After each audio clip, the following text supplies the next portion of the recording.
कभी कभी जिंदगी में ऐसा वक्त भी आता है कि समझ नहीं आता अच्छा होना बुरा है या बुरा होना अच्छा है। इतनी अच्छाई करके देख ली पर बदले में बुराई ही मिलती है। हम कुछ अच्छा भी करना चाहते हैं तो भी लोग उस काम में भी रुकावट डालते हैं, लोग उस काम में भी कमियां निकालते हैं। कैसे जिए इस जमाने में, अच्छा होके भी क्या पा लिया। समझ नहीं आता ऐसी घड़ी में क्या करें, किस रास्ते पे चलें। एक बार नदी किनारे एक गुरुजी से उनके शिष्य ने पूछा कि गुरुजी, आप हमें इतनी अच्छी शिक्षाएं देते हैं पर जैसी आज की दुनिया है उसमें कैसे जिएं?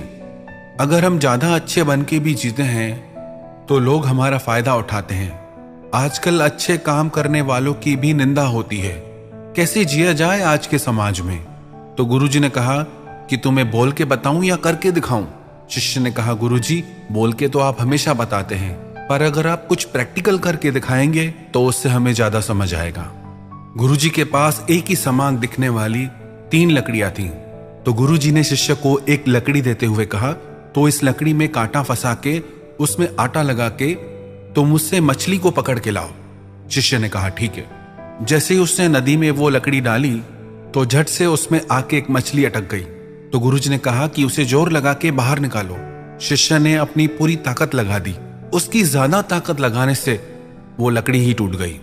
फिर गुरुजी ने उसे दूसरी लकड़ी दी। गुरुजी ने कहा कि इस बार बहुत कम ताकत लगाना। शिष्य ने वैसा ही किया। उसने लकड़ी नदी में डाली और जैसे ही मछली पकड़ में आई उस शिष्य ने बिल्कुल भी ताकत नहीं लगाई और वो मछली उस लकड़ी को ही पानी में खींच के चली गई। फिर गुरुजी ने कहा, अब मैं तुम्हें तीसरी लकड़ी देता हूं। अब ना तुम कम ताकत लगाना, अब ना ज्यादा ताकत लगाना। जितनी ताकत मछली लगाए उतनी ही ताकत तुम लगाना। और इस बार शिष्य ने वैसा ही किया। उसने बराबर उतनी ही ताकत लगाई जितनी मछली ने लगाई और इस बार मछली पकड़ में आ गई। फिर गुरुजी ने शिष्य से कहा, तुम्हें कुछ समझ में आया? वो बोला, गुरुदेव मुझे तो कुछ समझ नहीं आया। तो गुरुजी ने कहा कि यह दुनिया भी ऐसी ही है। यदि तुम बिल्कुल भी शक्ति नहीं लगाओगे तो लोग तुम्हें कमजोर और कायर समझ लेंगे, और तुम बहुत ज्यादा शक्ति लगाओगे तो लोग तुम्हारी बुराई करना शुरू कर देंगे कि तुम अच्छे इंसान नहीं हो। पर यदि तुम अपनी रक्षा के लिए, समाज में भलाई के कार्य करने के लिए जो तुम्हारा विरोध करते हैं उनके प्रति तुम बराबर की शक्ति लगाओगे, तभी तुम अपने कार्य को कर पाओगे। अगर तुम ऐसे ही चुप करके बैठे रहोगे तो तुम कोई कार्य नहीं कर पाओगे। कई लोग कहते हैं कि परमात्मा पे भरोसे का क्या मतलब?